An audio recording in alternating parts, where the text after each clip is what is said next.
Go ahead, fire away. A short week, and I guess Harrison's back was a little tweaked up. Yeah. How's he doing right now? He looked good today at practice. He practiced. You know, he had a back spasm, so we're hoping it's not a serious thing. But you always have to be careful. You know, so I'm sure Beach is going to have some kind of insurance policy, and so we'll be ready to go. The battery between Tommy and Harrison, you know, what have you seen out of there from your vantage point that they can improve upon or something? Well, you know, I mean, we made a mistake. I mean, obviously he dropped the ball. I mean, it happens. But it hasn't happened, you know, in a long time. So it happened. It seems like we've had a lot of things. I mean, it's not seems like it. We have had a lot of things. So it's just the timing was bad of it, you know, when it happened, and you know, it's something that we don't expect. You know, obviously it's not going to happen again. You just said there's a lot of things that have occurred this season. Yeah. Now asking you to look back on your coaching tenure, but is this perhaps By far the most difficult things that's ever happened for me in my career. In one season. Statistically, it's probably the lowest we've been ever, you know, in my career. So I mean, it's just one of those years. We have a lot of good football in front of us. That's the way I'm talking to the players. I think we've gotten better. You know, when you look at different things, and I've said this before in here about the rookies getting better and better and better, and they are. You know, I really feel like our best football is in front of us. What was the coaching tips adjustment for Kadarius in that situation? Because obviously you know how good he is at making. He's great. If you watch his talent on that one particular play, I mean, how he was able to create on his own, because we had a rush called. If you looked at it, we had a rush call, so we're not holding up everybody. So he gets the ball wasn't kicked great, so he gets the ball in his hand. He starts it left, so he has the ball in his left arm. He quickly cuts to the right, but he doesn't have a lot of time to switch the ball back to the right. You know, because if you try to switch the ball back to your right early, you know, all of a sudden somebody hits you. So he decided to take off to the right with the ball in his left hand. The guy stripped it out on him. So I think if he would have had one more step, two more steps, he would have had time to be able to get that ball into the right hand. Would have been okay. But if you are going to have the ball in your left hand and you're going to the right, you got to really secure it. That's the coaching point. It happened. He was sorry about it. Obviously, he's sick about it because I think he would have had a touchdown. I really believe it. It was wide open out there. So, I mean, he is going to make some plays for us down the stretch here. You know, in the playoffs when the games matter most, and they're coming. Something that you always hear is north and south with ball carriers, but there are guys like Kadarius that laterally maybe you can get more yardage. What's the balance of coaching? Well, Kadarius, I mean, he actually looks to go north and south quicker than he does going outside. I mean, if you look at all his returns, the touches that he's had, you know, sometimes he probably should go outside and he goes inside. So, I mean, he's getting more of a, you know, every rep he gets, he's getting better and he's getting more of a feel, and it's really about trust as a punt returner. It's trust in your blockers.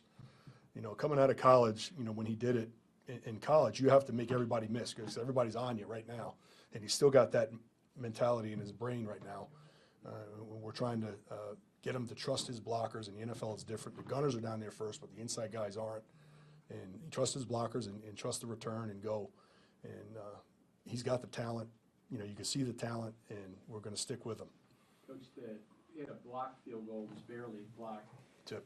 Take us to the line of scrimmage on those. It doesn't seem like people are always trying to block field goals, but someone gets through. Is it just a little lapse, or did the guy make a really good every field goal, every field goal that's attempted, they're trying to block it. Mm-hmm. Make no mistake. It seems like they're not, but they are. If one guy makes a mistake, you know, it's like I talked about before about the operation up front. If one guy leans too much and they happen to be swimming in that gap, and the guy gets his hands up and the ball trajectory is perfect, they get a hand on it, and that's what happened. It was another one of those things that happened, untimely, obviously. Like you said, do you have this many things going on in a season? Is there a fine line with the coaching points as far as, you know? I mean, you keep coaching, you keep stressing the same things. I mean, the same things I've been stressing for 22 years, you know, and things happen. I mean, and even on great years, things like that happen. You get a block, you get a drop snap. You know, things happen. We just had an unusual amount this year. You know, maybe the football gods are, you know, give us some things here down the stretch. That's what we're hoping for. Dave, you talked about you guys obviously had 4 fumbles on punt returns, but it sounded like you wanted to make a big play. We had 3 muffs and we had a fumble. Yeah. I'm just saying, there's no changing the aggression for you guys. You guys are still with that. I mean, obviously you could fair catch it. You could just, you know. You could fair catch. You could drop a fair catch too. I mean, you know, you're going to catch the balls, and when you have a chance to return it, you're going to return it. You're not going to just fair catch everything. That's not the answer. You know, So that's what I'm saying. The that's draft not is the no answer. chance. That's not the answer. Yeah, the answer is to keep working, trust your guys, secure the football, and it's, you know, it's across the board. We have to do a better job, ball security everywhere. Dave, where's your confidence level in Tommy as a holder? Not talking about as a punter now, just as a holder right now. It's good. I'm totally confident in him. Totally. Coach, you mentioned Kadarius is feeling pretty bad after the muff. Yes. But, He was able to. Andy got right back to him. Well, You that's know, the Andy. question. Yeah, After I mean, to him right away. How yes. important was that on offense? it was huge, and I even said that on the sideline. I said, I'm glad you guys went right back to him. You know, and you know, because I went right back to him. I wasn't going to take him out. Last one. Unrelated to this, Devin was named a finalist for the Hall of Fame. He's one Thanks of for bringing that up. One Thanks of for your bringing that favorites up. of all time. Just what about him? What made him so God, he's the greatest. I mean, you know, hopefully he gets in this year. Obviously, he was up last year in the first ballot, didn't get it. Hopefully this year he gets it. I've talked to him before. You know, they decided last night that he made it. I talked to him during the day, and he was, you know, looking forward to possibly making it to this point again, and he did. So, you know, we're all happy, and now it's just a matter of, you know, getting enough votes and getting in. I mean, because I'll be there with him when he gets that thing. I'll be sitting right there crying with him. Thanks, everyone. Thank you. See you later.